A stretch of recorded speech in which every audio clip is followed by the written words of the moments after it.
Oi gente, sejam muito bem-vindos ao canal Documento Macabro.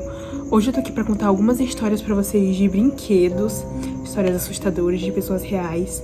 E eu espero que vocês gostem do vídeo. Não esquece de já logo deixando um like no vídeo, se inscreve no canal, comenta alguma coisa legal pra eu postar mais pra vocês. E é isso, bora pro vídeo.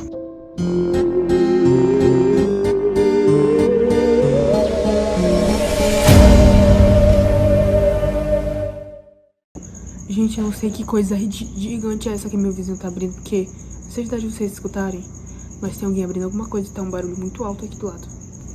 Ai, uma barata! Ai, meu Deus, eu vou cair aqui!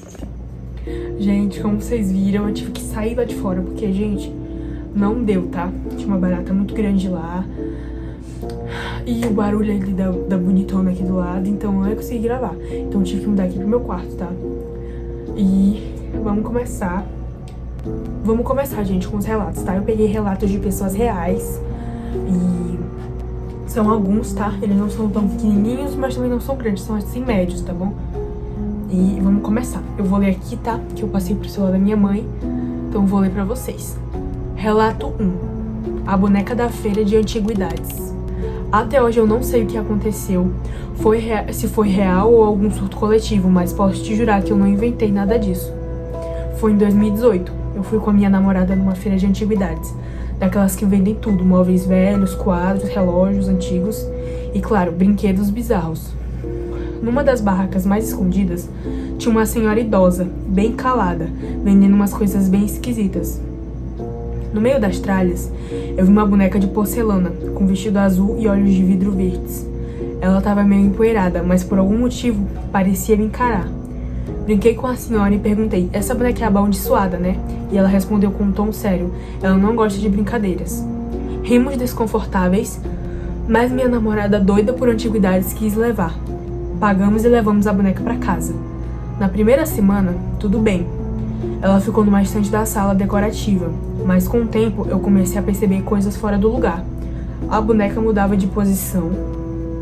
Um dia estava virada para a porta, no outro para a parede. Achamos que era a faxineira ou até a minha namorada mexendo, até que as coisas começaram a piorar. Certa noite, acordei com um barulho de risada abafada vindo da sala. Achei que fosse a TV ligada. Levantei, sala vazia, TV desligada, mas a boneca estava no chão, de frente para mim. Peguei ela e coloquei de volta, mas no dia seguinte estava na cozinha, em cima da geladeira. Ninguém tinha mexido nela. Minha namorada começou a ter pesadelos recorrentes com uma mulher dizendo que a boneca era dela e que não devíamos ter ela tirado de onde estava. Uma noite ela acordou com arranhões nas costas e o mais estranho, os arranhões formavam um padrão. A gota d'água foi quando instalei uma câmera no cômodo. Na madrugada seguinte, eu vi com meus próprios olhos no vídeo a boneca vira a cabeça sozinha, lentamente, em direção à câmera. Depois de 2 minutos ela cai da estante sem ninguém por perto. Na mesma semana, voltamos à feira, mas a barraca daquela senhora não existia mais. Ninguém nunca ouviu falar dela. Queimamos a boneca e mesmo assim, durante algumas semanas depois, a risada ainda ecoava pela casa às 3 da manhã. Tá repreendido. Gente, eu morro de medo desses relatos, mesmo que eu nunca tenha visto nada e nunca tenha tido alguma... Como é que eu posso dizer? Eu nunca tenha tido uma experiência, né, com isso, mas dá muito medo. Tá queimado. Vamos pro segundo relato. O trem de brinquedo do sótão. Essa aconteceu na casa da minha avó quando eu era criança. Ela morava numa casa antiga, daquelas de madeira, com um sótão fechado há décadas. Era proibido subir lá. Ela sempre dizia que era só uma bagunça antiga, mas que ninguém precisava mexer com o que estava quieto. Claro que eu e meu primo curiosos, criança, né, subimos escondido numa tarde de verão. Forçamos a porta, empurramos umas caixas e achamos uma pilha de brinquedos velhos.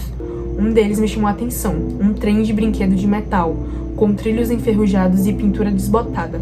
Só que diferente dos outros brinquedos que pareciam mortos ali, aquele trem parecia novo. Decidimos montar ele ali mesmo no chão do sótão. Ligamos, colocamos pilha e nada, não funcionava. Deixamos ali e fomos embora. Naquela noite, acordei com um som vindo do teto, um som rítmico de rodas girando. como se um trem estivesse dando voltas. Fui até o quarto da minha avó perguntar se ela estava ouvindo e ela ficou pálida. Só disse: "Vocês mexeram no trem do seu tio, não foi?"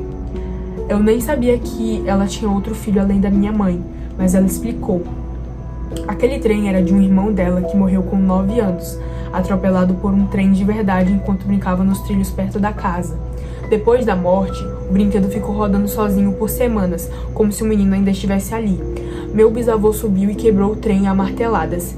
Eles guardaram os pedaços no sótão e nunca mais tocaram.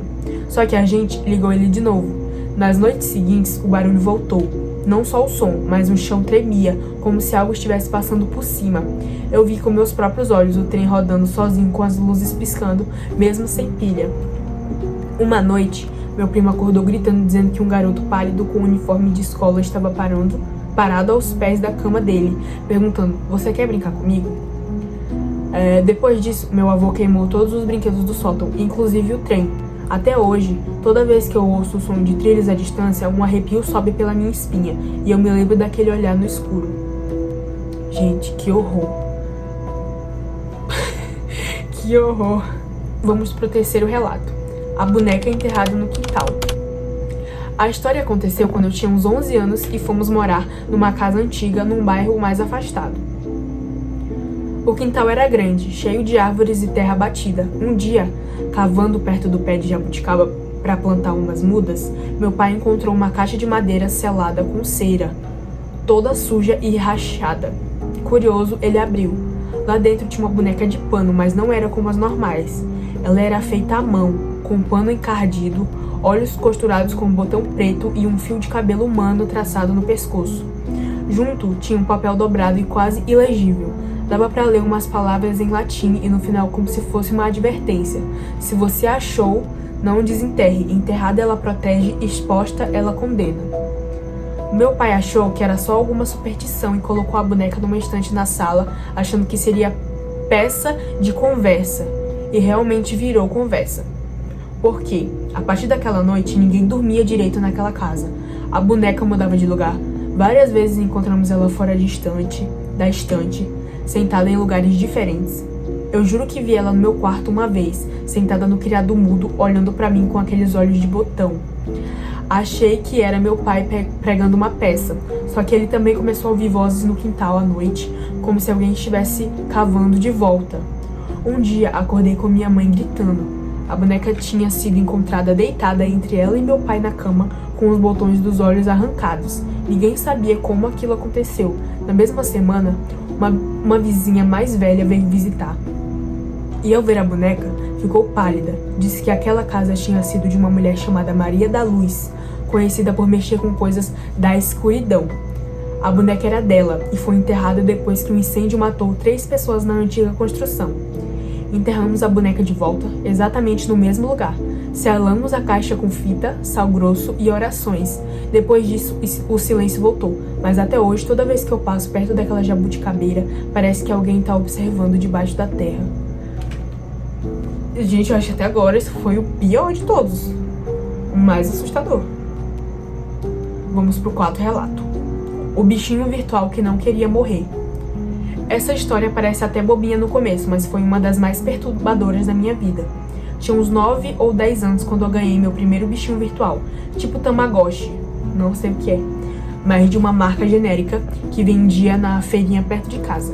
Era azul com uma tela verde e botões duros. A gente dava comida, banho, carinho, era legal. Só que depois de umas semanas eu percebi que o bichinho nunca morria. Eu esquecia ele por dias, deixava sem comida, sem limpar nada e ele continuava lá, vivo, sorrindo. Certa noite eu acordei com um apito vindo do canto do meu quarto. Era o bichinho. Na tela aparecia uma mensagem que nunca vi em nenhum outro. Eu estou com fome de verdade. Acordei minha mãe, ela disse que era bug, para tirar as pilhas. Tirei, mas no outro dia ele continuava ligado, sem pilha e piscando. Na tela apareceu outra mensagem. Você vai cuidar de mim, pra sempre. A partir daí começaram os pesadelos, sempre com o mesmo bicho me seguindo, só que não era fofo, era uma versão gigante, com olhos pretos e um som metálico, tipo interferência. Ele dizia, se você me abandonar, eu vou virar você. No desespero, quebrei o aparelho com um martelo, mas no dia seguinte ele estava inteiro de novo, em cima da escrivaninha. A única coisa que funcionou foi enterrar ele em um vaso com sal grosso, carvão e rezar. Eu nem sei de onde tirei isso, mas funcionou. Sumiu. Anos depois, fui numa feira de usados. Vi o mesmo bichinho virtual, do mesmo modelo. E atrás da tela, uma marca arranhada com as iniciais MDL. Era o mesmo, eu juro. Gente, como esse vídeo não vai ser muito longo, eu vou contar o último pra vocês, tá bom? Relato 5. O ursinho que chorava. Esse foi o relato mais perturbador de todos, e se eu não tivesse vivido, não acreditaria. Minha irmã ganhou de uma amiga um ursinho de pelúcia que tocava música quando você aperta a barriga dele. Cantava uma cantiga de niná em inglês com uma voz robótica meio abafada. No começo era só fofo, ficava na cama dela e ela adorava. Mas uma noite minha mãe entrou no quarto e viu o rosto da minha irmã coberto de sangue, só que ela não estava ferida, nem o nariz sangrava, só o sangue vinha do urso. O sangue vinha do urso, dos olhos. Achamos que era uma pegadinha ou algum líquido dentro do brinquedo, mas não, o urso era seco por dentro, sem nenhuma estrutura que justificasse aquilo. Minha irmã começou a ficar mais calada, isolada e dizia que o urso conversava com ela de noite. Segundo ela, o urso contava histórias de mortes, de crianças que dormiram demais e nunca acordaram. Uma vez, coloquei meu celular para gravar durante a madrugada no quarto dela. O que ouvi me arrepia até hoje, uma voz baixa e arrastada dizendo: "Ela é minha agora, você não devia escutar." Joguei o urso no fogo, ele não queimava. Derretia por fora, mas o tecido sempre voltava ao normal. Minha avó levou o bicho pro padre da igreja local. Ele nem tocou, só olhou e disse: "Isso não é brinquedo, isso é prisão." Até hoje não sei se o que ele quis dizer foi literal ou simbólico. Gente, esses foram os relatos que eu queria contar hoje pra vocês. Eu espero que vocês tenham gostado. Não se esqueça de dar um like nesse vídeo, comenta alguma coisa legal, me segue. Esse é o meu primeiro vídeo do canal, mas eu vou postar vídeo de terça a sexta pra vocês. É isso, gente. Espero que vocês tenham gostado. Um beijo e até o próximo vídeo. Gente, eu ia encerrar o vídeo e esqueci de falar pra vocês mandarem um relato de vocês. Qualquer relato assombrado, assustador, vocês podem me mandar no meu e-mail. Eu vou deixar aqui na tela e na descrição do vídeo. E nos comentários também fixado pra vocês me mandarem o relato de vocês.